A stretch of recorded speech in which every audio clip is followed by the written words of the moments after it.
Sahih Al Bukhari, the Book of Revelation, Chapter 1, How the Divine Revelation started being revealed to Allah's Messenger. Hadith number 3, narrated by Aisha, the mother of the faithful believers. She said, "The beginning of the divine inspiration to Allah's Messenger, peace be upon him, was in the form of good dreams that came true like bright daylight. And then the love of seclusion was bestowed upon him. He used to go in seclusion in the cave of Hira, where he used to worship Allah alone constantly for many days before his desire to see his family. He used to take with him the journey food for the stay and then come back to his wife Khadija to take his food likewise again, till suddenly the truth descended upon him while he was in the cave of Hira. The angel came to him and asked him to read. The Prophet, peace be upon him, replied, 'I do not know how to read.' The Prophet, peace be upon him, added, 'The angel caught me forcefully and pressed me so hard that I could not bear it any more. He then released me and again asked me to read. And I replied, I do not know how to read. Thereupon he caught me again and pressed me a second time till I could not bear it any more. He then released me and again asked me to read. But again I replied, I do not know how to read, or what shall I read? Then he caught me for the third time and pressed me, and then released me and said, Read in the name of your Lord, who has created all that exists, created man from a clot. Read, and your Lord is the most generous.' Allah's Messenger returned with the inspiration and with his heart beating severely to Khadija bint Khuwaylid and said, 'Cover me, cover me.' They covered him till his fear was over. And after that he told her everything that had happened and said, 'I fear that something will happen to me.'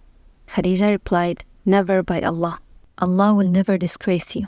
You keep good relations with your kith and kin, help the poor, serve your guests generously, and assist the people with calamity.' Khadija then accompanied him to her cousin Warqa bin Nawfal bin Asad bin Abd al-Uzza, who during the pre-Islamic period became a Christian and used to write the writings with Hebrew letters. He would write from the Gospel in Hebrew as much as Allah wished him to write. He was an old man and had lost his eyesight. Khadija said to Warqa, 'Listen to the story of your nephew, O my cousin.' Warqa asked, 'O my nephew, what have you seen?' Allah's Messenger described whatever he had seen.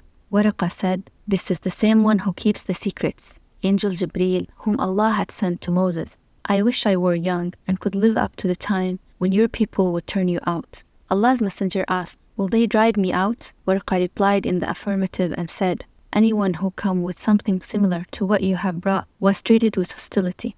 And if I should remain alive till the day when you will be turned out, then I would support you strongly.' But after a few days, Warqa died, and the divine inspiration was also paused for a while.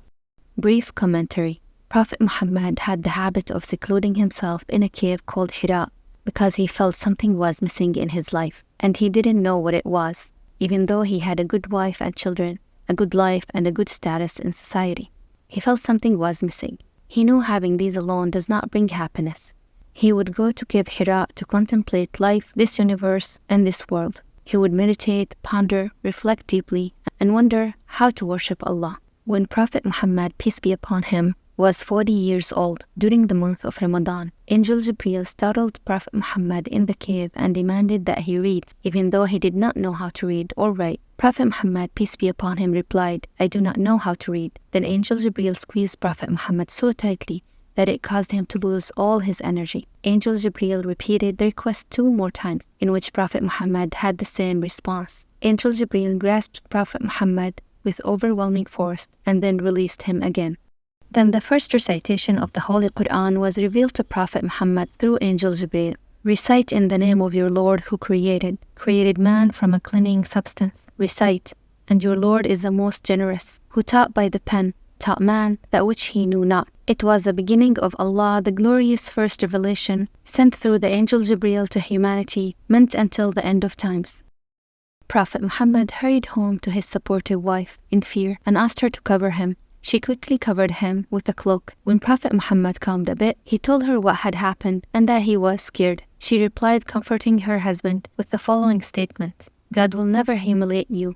You are good to your family. You take on other people's burden and help the needy.'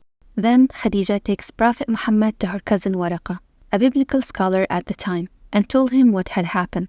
He then realized that Prophet Muhammad is the awaited prophet in which the Gospel prophesied, and concluded that the one that visits Prophet Muhammad was indeed Angel Jibreel. Prophet Muhammad continued to receive revelations for the remainder of his life. These revelations were memorized and written down by the Prophet's companions, and were later compiled to make up the Holy Quran, which we have today.